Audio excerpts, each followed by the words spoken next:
अब आगे ध्यान से सुनो भाई और बहनों। परमात्मा ने उनको मंत्र दिए, ये मंत्र दे दिए पांचों, लेकिन ये नहीं बताया ये किस किस के हैं, क्योंकि इसके बताने की जरूरत भी नहीं है। या तो चाबी है, किसी भी खजाने की है या कोई और सामान वाले की है, उस ताले के लाओ खुल जाएगा और उसमें वो सामान आपको मिल जाएगा।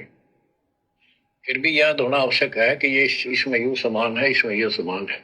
क्या कह रहे हैं पूज्य गुरुदेव भगवान? ध्यान से सुनो भाई और बहनों।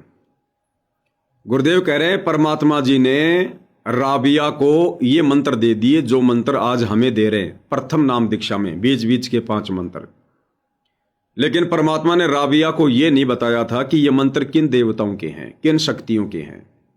गुरुदेव कह रहे हैं बताने की जरूरत भी नहीं है, क्योंकि ये तो एक चाबी है। चाबी जिस भी ताले में लगाओगे वो ताला खुल जाएगा और अंदर जो भी सामान होगा बॉक्स में वो आपको मिल जाएगा।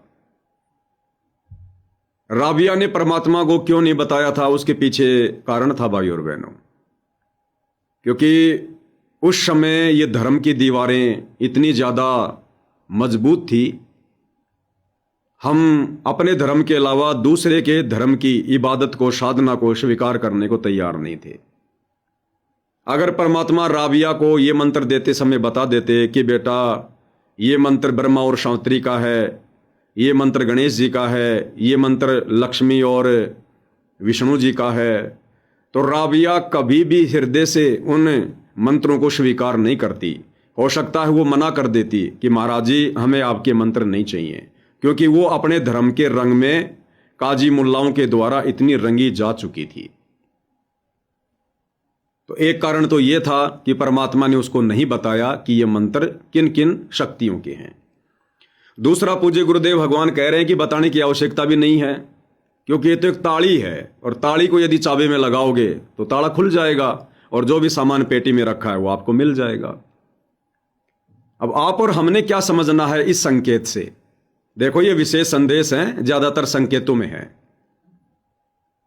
कि जानने की आवश्यकता भी नहीं है। तो मंत्र तो भाई और बहनों आप और हमारे को भी मिले हुए हैं, प्रथम मंत्र हम भी करते हैं। तो आप और हमने किस प्रकार से इन मंत्रों को करना है? आप और हमने बार बार उस मंत्र का जाप करते समय जिस देवी देवता का वो मंत्र है उस देवी देवता की शकल के ऊपर ध्यान नहीं धरना है। गुरुदेव कह रहे हैं जानने की आवश्यकता नहीं है ये किसका है।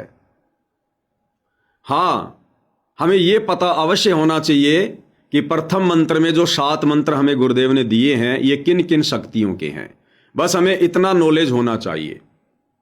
और प्रथम मंत्र की माला करते समय यदि बीच बीच में कभी कभार 1-2 बार 2-4 बार अगर उन मंत्रों को जाप करते समय जिन शक्तियों के वो मंत्र हैं यदि उनकी शकल भी ध्यान में आ जाती है तो कोई नुकसान नहीं है, कोई दिक्कत नहीं है। बाकी जो विधि गुरुदेव ने बताई है हमने केवल मंत्र के ऊपर ध्यान रखना है, उस शब्द के ऊपर ध्यान रखना है, हम क्या शब्द बोल रहे हैं। जैसे मान लीजिए एक मंत्र है राम राम राम राम, मंत्र तो कुछ और है लेकिन दास आपको समझा रहा है। एक मंत्र है राम राम राम राम, तो हमने उस राम की शकल के ऊपर ध्यान नहीं धरना है। राम है वो जो शब्द है 2 अक्षर का, राम है राम, हमने उस शब्द के ऊपर ध्यान रखना है। हमने इस प्रकार से इन मंत्रों का जाप करना है। और बीच बीच में कभी कभार यदि उन देवी देवताओं की शकल ध्यान में आ जाती है तो उसमें कोई दिक्कत नहीं है, कोई नुकसान नहीं है। बाकी ज्यादातर हमने उस शब्द के ऊपर ही ध्यान रखना है, फोकस रखना है, सुरती नृत्य को टिका के रखना है। इस प्रकार से हमने इन मंत्रों का जाप करना है।